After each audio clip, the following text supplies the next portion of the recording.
하면 저는 결단해야 된다고 봅니다. 그러니까 말씀하신 대로 그러니까 어떤 고민인지는 알 것 같아요. 그러니까 이해는 돼요, 일단 그러니까 대선을 치러야 되고 이제 중도 소구력이 필요하고 하니까 이거 다 줄타기를 했을 때 민주당에 대해서 오는 그 역풍이랄까 뭐 이런 것들에 대해서 이제 걱정하고 우려하는 건 알겠지만 저는 대한민국의 중도의 표심을 쭉 분석을 해보면 이거 내란 사태 빨리 종식시키라는 거거든요. 그러니까 중간자적인 태도가 아니라 그리고 다음 대선에서 야당 지지하겠다는 게 최소한 더블 이상으로 앞서고 있어요. 그러면 저는 차라리 여기 중도 표심은 확인이 됐기 때문에 여기에서 막 우물쭈물하는 것보다는 확실하게 자기 입장을 보이고 그 신인규 변호사님 말씀하신 대로 암덩어리를 제거하는 선택을 하는 것이 훨씬 더 국민들한테 저게 맞다. 아니 헌법재판소 자체에 모두 그 부정하는 사태로 가면 다음에는 어떻게 하겠습니까? 아니, 진짜 내전이에요. 그다음부터 그렇죠. 진짜 내전. 네, 그러니까 여기서 막아야 되니까. 그러니까 저는 이걸 막지 못하면 그러니까 저는 지금에 와서는 이제 참을 수 있는 부분을 넘어선 겁니다. 그래서 저는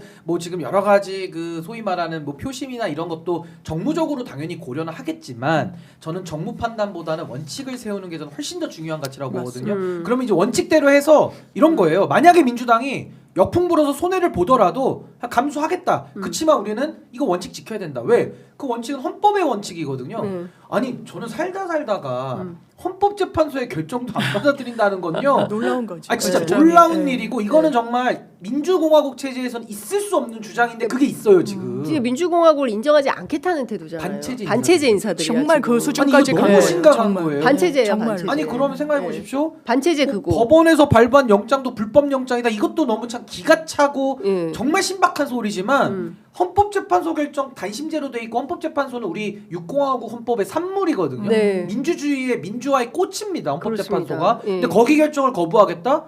그럼 윤석열이도 방 안 빼겠네요. 아니 그 논리대로 하면 네. 뭐 불의한 재판관이라는 거 아닙니까? 그렇습니다. 그러면 최상목 대행만 거부하는 게 아니라 윤석열이도 안 받아들일 거란 말이에요. 그럴 그러면 네. 윤석열이가 안 받아주면 우리가 헌법을 바꿔야 됩니까? 원칙의 문제잖아요. 그러니까 전 여기에 대해서는 당연히 공당이니까 표계산 할 수는 있겠으나 표계산보다 이 헌법이라는 가치를 수호하는 거, 목숨 바쳐 헌법 수호의 책임을 지는 거는 국민들이나 민주당이나 똑같은 겁니다. 네. 전 이걸 국민을 믿고 저는 이제는 가야 된다. 그러니까 지금까지 민주당이 저는 뭐 미적거렸다, 뭐 비판할 생각 전혀 없고 당연히 그 고민을 왜 같이 안 하겠습니까? 아니 날려봤자 2주 오고 쓰레기차 빠져봐야 똥차 오는데 그 고민을 저도 하죠. 그렇지만 이제 최상목 대행이 헌법재판소의 결정을 무시하는 건 네. 이건 최상목이 국민들에 대해 선전포고를 한 거기 때문에 예. 응징을 해야 된다. 응징. 응징. 예. 갑자기 없는 서울의 소리 응징. 생각난다. 응징 방송. 정말 응징해야 돼. 예. 진압해야 돼. 진압. 그러니까 이런 거예요. 내란을 진압하지 않고 민주화 정질서를 어떻게 회복할 수가 갈수 있겠어요. 없어요. 한 발짝도 못 나간다. 그리고 한 발짝도. 지금 어쨌든 법원을 때려부시고 그렇지 않습니까? 폭동을 일으키는 사람들이고 그 폭동을 일으키는 것을 뒤에서 잘했다고 하고 뭐 벌금 대신 내주겠다, 내가 훈방 조처하겠다, 경찰과 진짜 소통을 하고 뭐 이런 상황이란 말이에요. 그러면 사람들이 헷갈리게 됩니다. 내 뒤에 뒷배가 국회의원이 있고 대통령이 현직 대통령이 있다 그러면 감행하게 되는 거예요, 범죄를. 근데 그게 용인되는 세상이 되면 그러면 불안해서 살 수가 없게 되는 거죠. 근데 그거를 조장하고 있다. 맞습니다. 말씀하신 대로 내전적 상황으로 가는데 민주당이 결단을 못 한다. 더 큰 파국으로 갈 겁니다. 그렇게 되면 이거는 어려운 싸움이에요. 그렇지만 피할 수 없는 싸움입니다. 네. 그러니까 어렵다고 해서 피해지는 건 아니거든요. 어려워도 직면하고 극복해야 될 문제가 있는 건데 이 헌법을 수호하는 건요. 저도 책임이 있고 네. 장 기자님도 책임이 있고 그러니까. 장 변호사님도 책임. 그러니까 이거는 국민의 의무기 때문에 맞아요. 이거야말로 정말 양보 없는 싸움인 겁니다. 양보를 할 수가 없어요. 뭐 타협을 할 수가 없어. 아니 헌법재판소 결정을 안 받아들인다는 거를 어떻게 대한민국에서 얘기를 해요? 아니 북한 가세요. 제가 보내드릴게요. 여기서 그만하시면 안 돼요. 저기 넘어가세요. 북한에서는 내가 보기엔 오물풍선에 매달아서 보내드릴 테니까 넘어가시라고. 무거워서 떨어지지 아니, 않아요. 그건 뭐 알 바 아니고 알아서 하세요. 가다 떨어지면 아니 정말 심각한 겁니다. 네. 정말 아니, 심각한 정말 농담할 심각한 때가 건 아닌 맞아요. 거예요. 이거는 도를 넘어도 예. 레드라인을 한참 넘은 거기 때문에 네. 바로 불을 꺼버려야 돼요. 근데 지금 이 사람들은 그런 생각이 없는 거예요. 그러니까 마은혁 재판관에 대해서 끊임없이 시비 걸면서 맞습니다. 맞습니다. 정계선 재판관, 이미선 재판관, 문영배 재판관에 대해서 끊임없이 시비 걸고 이렇게 하는 것을 그냥 봐주고 넘어간다. 이런 있을 수 없는 일인 있을 건 수 없는 맞아요. 일이다. 예, 예.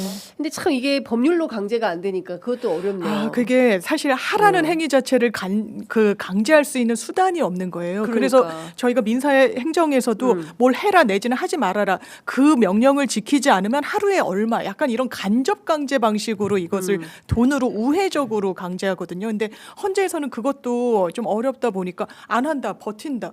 이런 상황을 사실 헌정사에서 처음 보는 그러면 거거든요. 안 한다 버틴다 하면 그 다음에는 할 수 있는 게 뭐가 있습니까? 그러니까 이제 법률적으로? 신 변사님 말씀 주신 탄핵? 대로 이 주체 이걸 해야 되는 예. 당사자 지위에 있는 최상목 대행에 대한 그 탄핵. 탄핵이 법률적으로 하나가 있고요. 예. 그러면은 또 왜냐하면 이건 완전히 그러니까 탄핵의 사유는 예.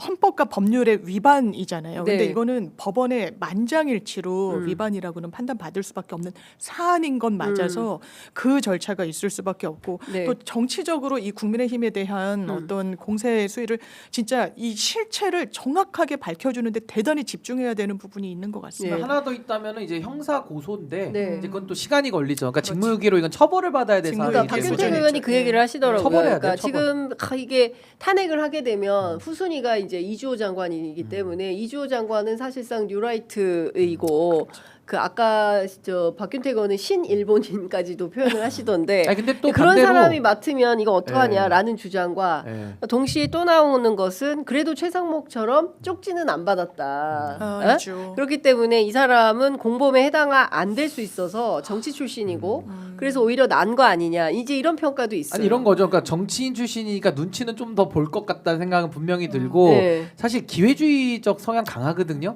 그러니까 이제 조금 더 다른 판단할 수 있고 마지막으로 최상목은 이제 긁은 복권 꽝입니다.